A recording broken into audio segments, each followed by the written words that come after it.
welcome to our October wrap-up. You've probably noticed we did not end up uploading a mid-month wrap-up this month, and that is because we did not read enough books to do one. By the time we would normally do a mid-month wrap-up, we had finished 2 books. 3 books? 3 books, I'm lying. We had finished 3, but it didn't really seem worth doing a mid-month wrap-up for just 3 books, so I thought we'd wait and see how we were at the end of the month, and this month we've managed to finish 8 books, which is a lot less than we normally would. But I'm still pretty happy with it because one of the books that we did read was It by Stephen King. So this is a chunky boy. This is the equivalent of like 4 books that we would have normally read. So we would have been on 11. It's not too bad. This month we were attempting to read 7,737 pages and we managed to read 4,203.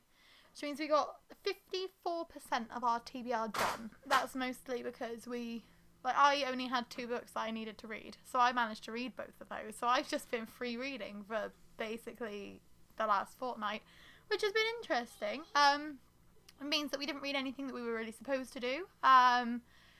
Doing a trick-or-treat TBR was apparently a terrible idea. But yeah, let's get on with it.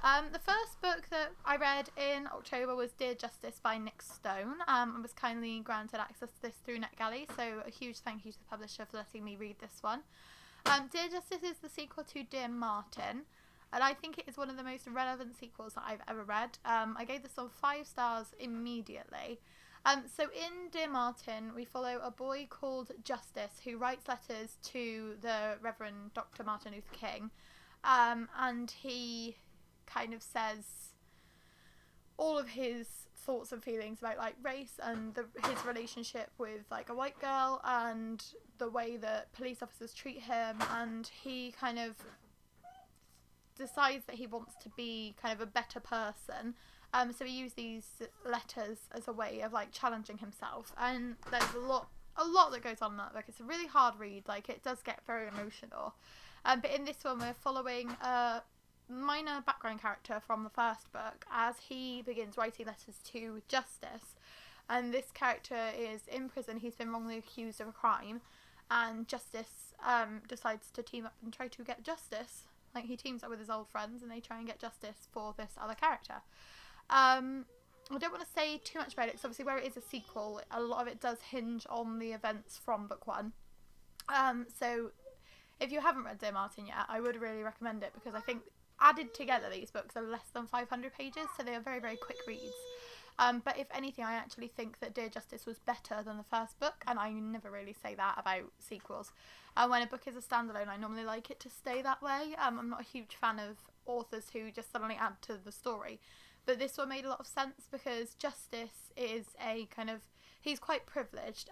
Even though he's a black kid, he goes to like a private school, he's got tutoring, his parents have got quite a bit of money, and then this is following somebody from the other side of the tracks who has like a bad family life, like quite a violent upbringing, and the way that the justice system kind of impacts him, and I think it's very clever because it's like 2 sides of the same story, but it does work really well. And I think that especially in a year like this year when Black Lives Matter has been such a kind of focus, it's a really, really timely release, and I'm really glad that I picked it up. The next book that we finished in October, I've already forgotten what month it is. I'm sat here in a skeleton onesie for crying out loud because it's Halloween and I've already forgotten what month it is. The next book that we finished in October was Brisingr by Christopher Paolini. This is the 3rd book in the Inheritance cycle, following Eragon and Eldest. We actually started this at the end of September and struggled to get into it, and then we struggled to read it, and I think my problem with these books is that the first half is so much exposition and it's so boring and so laden with descriptions and movement, and it gets very, very draining to read. But then the second half, like when he gets going, you just fly through it. So this is a case of like, it took us like a week, probably 2 weeks to read the first half of it, and then we read the second half in like 2 days. Ended up giving Brisingr 3 stars. can't even really remember why. Got bored at the beginning, was interested by the end. There's quite a lot of little subplots going on in here, which I appreciated. There's kind of like a big battle at the end, which is setting up a lot of what I think is going to be explored in book 4. So I'm looking forward to finishing off the series. But this is a series that's kind of gone down with every book. I think I gave Eragon 5 stars. I gave Eldest 4 stars. This one's a 3 star. So I'm just hoping that it will redeem itself at the end. We were supposed to read Inheritance, and we were also supposed to read To Sleep in a Sea of Stars in October. Again, forgot the month. This is going really well, but didn't manage to get to either of these. Just kind of proud that we managed to even get through this one, if I'm honest. The next book that I finished in October was Wicked Saints by Emily A. Duncan. Now, this was one that I got from my punishment jar, which was to read a books box book, and this is an Owl Crate edition, so managed to read that. I'm really bad at buying books and then just not reading them, so I'm forcing myself to do that now. And can I just quickly shed a light on how gorgeous this edition is? Like, I didn't even know that it had this like under the dust jacket, and that is so nice. And it's like, it looks like it's just like colour on the front cover, but it's actually foiling. I love this edition, and I'm definitely considering getting Ruthless Gods to match it. So this is a story which follows a girl called Nadia as she is forced to go on the run from the monastery where she has grown up. Nadia has the ability to talk to the gods, so she has a necklace with like beads on it, and she can touch each of the beads, and she can like call on a god to ask them to bestow her with their gift so that she can do things, so like the gift of like war or silence, I don't know. There's lots of different things in here, and it's quite hard to keep on top of it. And the country that Nadia is from is in a war against the other country, and that country uses blood magic, which is like heresy. So obviously her magic is very based in religion, but their magic is very based in like blood work. So there's a lot of like bloodletting. So if you are sensitive to like self-harm and different scenes depicting that, this is certainly not the book for you, because there is a lot of slicing and dicing going on. I'll be honest, like, it's only been a couple of weeks since I read it, and I've already basically forgotten everything that happened.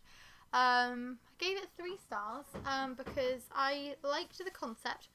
I thought it started off a bit too suddenly. So you meet Nadia, and in the first chapter, the other army kind of are at the monastery's gates, and they're attacking, and then she has to leave like her oldest best friend and go on the run. So throughout this book she's like, oh no, my best friend is dead, I'm really, really sad. But we don't have any connection to him, because we've only seen one scene of them together, like peeling potatoes. And it would have been a lot more impactful if we'd started the story a bit earlier, and we'd gotten to know them, and we've gotten to learn the world a bit kind of gentler. And then that had been introduced, because it would have made the stakes a lot higher, and it would have made the reader a lot more invested in the characters. There's kind of like a dark romance going on in here, which is interesting. So Nadia starts falling in love with a boy from like the opposite side, but then he ends up like, the tables turn, things get a bit wacky. Can't go too deeply into it because of spoilers, but a lot of people are saying that if you like ship the Grisha, like in the Grishaverse, if you ship the Darkling and Alina, this is the book for you. And I do ship the Darkling and Alina, and I did think that the romance was actually one of the more compelling things in here, which is not something I often say.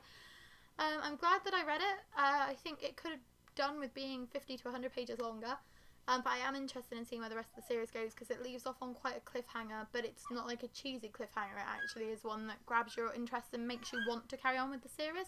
So certainly thinking about carrying on with this one. So 3 stars for Wicked Saints. Then we come to another 3-star book, and that is It by Stephen King. As I said, we read this. We read this whole ass boy. Nearly 1,400 pages of book, and to give it a 3 stars is like a bit disappointing. Like, I was like, oh yeah, it's probably going to be a 5 star, it's going to be really epic. It literally says epic on the spine. No, not really. I've done like an in-depth review of this one. Please excuse the screaming in the background. We have lots of new Halloween friends, and we are very, very excited about playing with them, and you can't blame that. It's Halloween and not the right time to try and film. But yeah, so I've got deeper thoughts on this one on my blog, so I will link the post down in the description. But basically, like, it's just very repetitive. Like, so you've got a group of 7 friends. You've got Stan, you got Mike, you got Bill, you got Ben, you got Richie, you got Eddie, and you got Beverly. And basically every time that something happens to one of them, they'll go and share it with the group, and then they'll all like share similar stories. So when one of them comes into contact with it, they'll see it as like a clown. And then it shapeshifts. I didn't know that before going into this, but it shapeshifts, so it shows whatever your deepest fear is. So like Stan will be sharing about like creepy dead children, and then Eddie will start sharing his story about the leper, and then Richie will start sharing his story about the werewolf, and it's just really repetitive. And it just kind of got on my nerves a bit. Like, I get it, and I thought the idea was great, but once you've kind of seen that it can change shapes once, you don't then need to have that repeated like 3 or 4 times. I thought the kind of chronology in it was very, very interesting, because it jumps backwards and forwards from like when they're grown-ups to when they're children, and the transitions between those timelines are flawless. I would have given it a 5 stars based off of that if it hadn't been so bloody long and so bloody repetitive. Because, like, honestly, like, just in the middle of a sentence, we're in the past now, we're back in the future now. Like, it's really cleverly done. And I love that. I love clever writing things. And Stephen King is a master of his craft. Like, you can see why he is so celebrated. But just this wasn't the story for me, and also I just didn't find it scary at all. It's meant to be like one of the scariest books ever, and it just didn't scare me, which is a shame. The introductory scenes are good when they're grown-ups. Should they feel more like short stories, more like vignettes? There's also like scenes set in like the past in Derry, and those are brilliant, but just like the story as a whole is a bit of a drag. The next book that I finished in October was The Legend of the Lightkeeper by Kelly Hall. This was also a book that I read via NetGalley, and I pulled this out of my TBR jar last month and didn't have time to read it. It says it's 174 pages, but either it was like the most draining 174 pages I've ever read, or Goodreads is wrong, because it feels so long. So if you're a fan of Cassandra Clare, you might like this one, because it follows a girl who, in the synopsis, it says she has like a forbidden love, and it's like, ooh, Talon the forbidden love. Turns out he is soon to be her stepbrother, because their parents are getting married. So if you like it when it's like a romance that's almost kind of incesty, this is definitely the book for you. I'm not a huge fan of that, so that was a bit of a surprise when all of a sudden it's like, oh yes, Talon is my soon-to-be brother, and I was like, oh, I thought this was the love interest. But yeah, still was. But yeah, they move into a little like house that they have like dropped in this forest, and there's like the legend of the Lightkeeper as told in the, you get that from the title, but like there's a light and it appears, and then people go and see it because this street's like really, really famous because it has this like random light haunting it. But for some reason our main character is the only person that can see there's like a lady trapped behind the light. Interesting concept, terrible execution. Gave it 1 star, hated it really. Mostly because there was like such an intense focus on the creepy relationship, and I didn't like that. And then there's another guy who's like interested in her, and he like forcibly kisses her up against the wall of a movie theatre, which isn't okay. And then the brother like kicks off because he's like, oh, why were you kissing him? I'm not interested in you. You're not allowed to kiss other boys. No. First of all, like, fuck off. Second of all, like, it wasn't my choice. And then you find out, creepy boy who kissed her up against the wall is her bloody cousin. Like, she's like, oh, what a weird coincidence, you're my cousin. And he, like, kicks off because he's like, oh, if you want to reject me, just reject me. You don't have to, like, tell me lies.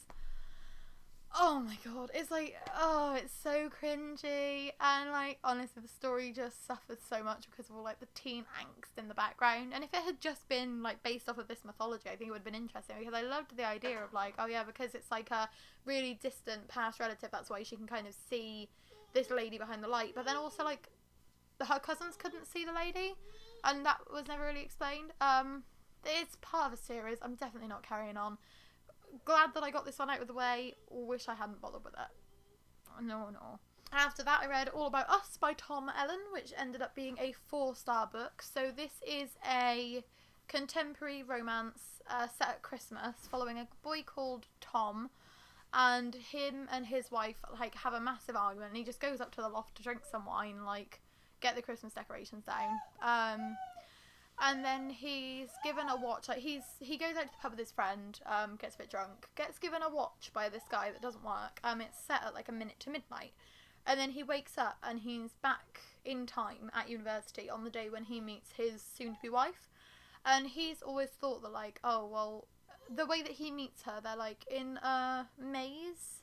And he's like, oh, well, if she hadn't found me first, if, like, the other girl that I liked had found me first, then my life would have been completely different. But then he realises that actually he made her find him. Like, he broke a branch so that she would find him because he was really interested in her. Which is, like, an interesting concept because, like, when you relive your life and you do the same things, like, you might not necessarily remember all of, like, the little ins and outs. And it's like, oh, well, maybe something that you think was, like, fate was actually kind of designed. And I loved that aspect of it. It's like a Christmas Carol retelling because he goes into the past and he, like, relives all these Christmases. And then it's, like, the present day and he, like, relives, like, what's gonna happen on Christmas when, like, after he wakes up if he doesn't change his ways. And then it's, like, what that will cause to happen in the future. You know, the story. There's ghosts. You time travel. But this is, like, a really, really cute version of it because based off of the description, I thought, like, oh, he's going to leave his wife and he's going to get with the other woman and he's going to, like, regret his whole life, so he's going to, like, go back in time and, like, change it all. But it's not that at all, actually. It's kind of about the fact that, like, even if you think you've fallen out of love with somebody, like, you can still repair it, and you obviously loved them for a reason in the first place. And then sometimes all you need is to be reminded of how much you loved them to realise that it is still worth fighting for that love in the present. It was really, really cute. I thought the only reason I didn't give it 5 stars was because the ending was, like, a little bit too cheesy for me. It felt like it could have ended earlier and it would have had more of an impact, but it kind of had to wrap up really nice and neat with all of, like, the bows on it. And that made me, like, a little bit cringe. But then I don't read a lot of kind of contemporary romances anyway. People have said this is, like, Fans of One Day by David Nichols, and that's one of my favourite books. So I definitely agree with that. Especially if you like books that are, like, jumping through time. Because One Day is, like, a couple who meet up on the same day, like, every year. So you see how much that they've changed. And this is, like, him going into the past and seeing, like, how much he changed in every year. So it's an interesting look at kind of, like, the ways that relationships change throughout time and the way that people, like, grow together as well as individuals. Yeah, definitely recommend this one. It's only just been released. I stupidly got accepted for a copy on NetGalley, like, last year and was going to read it over Christmas. Didn't have time. I was like, oh, I'll leave it till next Christmas. Stop postponing books, Alyce. Just read it. Like, I'm probably going to reread this one near to Christmas because it was so lovely. So I'm glad that I just randomly grabbed it off of my Kindle and was like, might as well read that. The next book that we read in October was Shawlfall by Robert Jackson Bennett. This was not on our TBR for the month and we probably shouldn't have read it, but I needed to get it back to the library, and I need to actually get it back to the library later today, which is why we're filming so early. Loved it. Just not as much as the first one, so this ended up being a 4.5 stars. Can't really tell you anything about Shorefall if you haven't read Foundry Side, because it's 3 years after the events of the first book, and it all kind of hinges on what goes down in the first book. But Foundry Side is a world, it's set in a world called Tavan, where magic is kind of in these things called scrivings. It's like written sigils on things. So, like, the way that they make cars go forward, instead of, like, turning on the ignition, like burning the gas, you just have, like, a sigil that you can, like, switch on and off that says, like, go forward or, like, go to this location. So it's, like, a really, really clever magic system, and the characters in here are just amazing. Like, there's the relationship between Santa and Berenice, who is our main character and one of the scientists. Like, I absolutely love them, and I love them in book 1, and in this book you get to, like, follow them so much more intensely, and I just love them so much, and I just want only good things for them in the third book, because, like, this one destroyed me. There were a couple of times that I could, like, feel myself getting choked up when I was reading it, because some sad things happen, and I didn't want sad things to happen to these characters, and I was surprised because this one is a lot more brutal than the first book. Like, there's a lot more, like, murder and stuff. There's so much going on, and, like massacres. I mean, like, thousands of people just dead like that, like, massacres in this book. So, like, if you like it when the stakes are high and there's lots of death, this is a series for you. I just don't want to wait 2 years for the next one, and I want Robert Jackson Bennett to just hurry up and write faster. And then the last book that I finished this month was actually one that I finished this morning, and that was 3 Perfect Liars by Heidi Perks. So this one was also a 3-star read for me. This is a contemporary thriller following 3 women who are accused of burning down this office building. So there's the wife of the person who owns the company, the woman who's kind of just come back from maternity leave and she feels like she's being kind of shafted, and the temp who was supposed to be covering her maternity leave who's actually been hired full time. this was one of those books that I just saw the twist coming so early, and it just felt really predictable. I kind of like, as I was reading it, I was like, oh yeah, it's definitely that, and I kind of hoped that I was wrong, and then it happened, and I was like, oh yeah, that was surprising. I like it when there's like the stakes are higher, and I think this one does its best to like make there be more tension, because it jumps from like 4 months before the fire to like interviews with the police officer and the suspects and the other workers the day after the fire. So that is the way that you meet a lot of the characters, is when they're being interviewed by this policewoman, and I thought that was a really good dynamic, because it definitely propelled the plot a lot faster. And it's like alluded towards like a death, and you know that like there's been a body dragged out of this building, so you know that someone dies, but you don't know who. And I think that certainly like upped the stakes a little bit, but overall I just didn't find myself able to care that much. I think the reveals at the end are a bit rushed, especially because you go from like 4 months before to like it's 2 months before, then a month before, then 4 weeks before, then 3 weeks before, then 2 weeks before, and then it's suddenly like 2 days before. Like it jumps, like there's a really quick jump in there where you seem to like kind of lose it a bit, because it starts like unraveling a lot faster, but it's hard to keep track of it. So I didn't like not enjoy it. Like I enjoyed it. I just didn't think it was that good. Like it's a 3-star. Like it's not amazing. It's not awful. I'll probably forget that I read it in a few days, which is another reason I wanted to film this wrap up so quickly.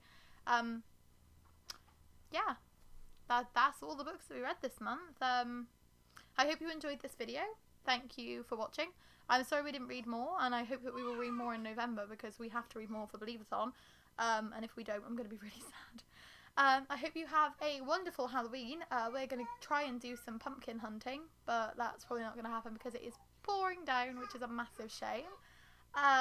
I'll thank you for watching. Subscribe if you'd like to, like if you'd like to, and I'll see you again soon. Bye!